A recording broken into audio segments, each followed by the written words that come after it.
Thank you very much, Honorable Chair, and thanks for the explicit presentation.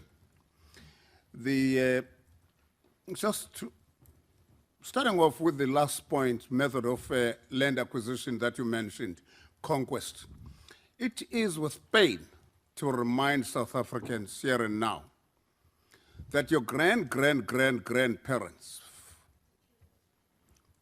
held and conducted 10 bloody wars over a period of 100 years in the Eastern Cape.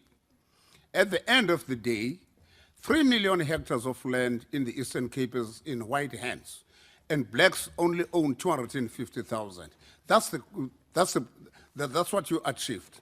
I will not talk about the rest of South Africa. So that conquest is a painful reminder of our past. Now you talk about the Einstein, theory, that doing the same thing over and over again, applying the same method, is not the wisest thing to approach when you're looking for change. Now, you are sending this country back to those kind of wars. Who in South Africa would think that AfriForum is a wise institution when you yourself are saying that doing the same thing over and over again and expecting a different set of results is not the best thing? So that's where you want to send South Africa to. I don't know how many people in South Africa are interested in those wars, which you are advocating for. Thirdly, you seem to be very comfortable to put blame on the current operational failures of the current government. Now, this operation, this process is not about evaluating the failure or success of the current government. Governments come and go, and it could be a totally different government in a couple of months' time, if not a couple of years.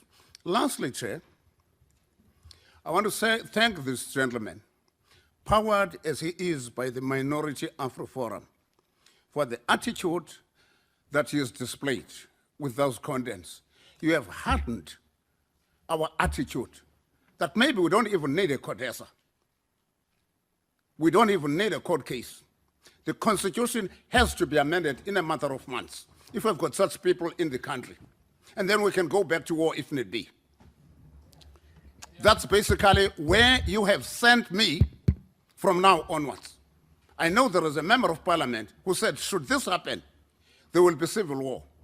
Okay, the Constitution should be amended in a matter of months if we've got such people in this country. We're wasting time by talking. After all, there were no talks for 400 years ago. People were simply murdered. When I grew up, my father didn't own any land on which to produce food for us to eat. The nearest food-producing field was 10 kilometers away. And until he died, we had to walk in the morning to those fields, then chase 9 o'clock at school. At 2:30, we go back there.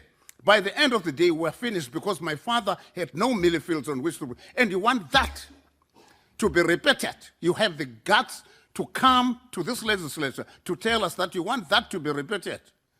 And my mother, who was a qualified teacher, had to drop out of school because of the policies of apartheid, because the policy wouldn't allow her to teach whilst my father was also a teacher, and there was no field for her, for our family to produce food. But here I am today as an MP. I will stand for them.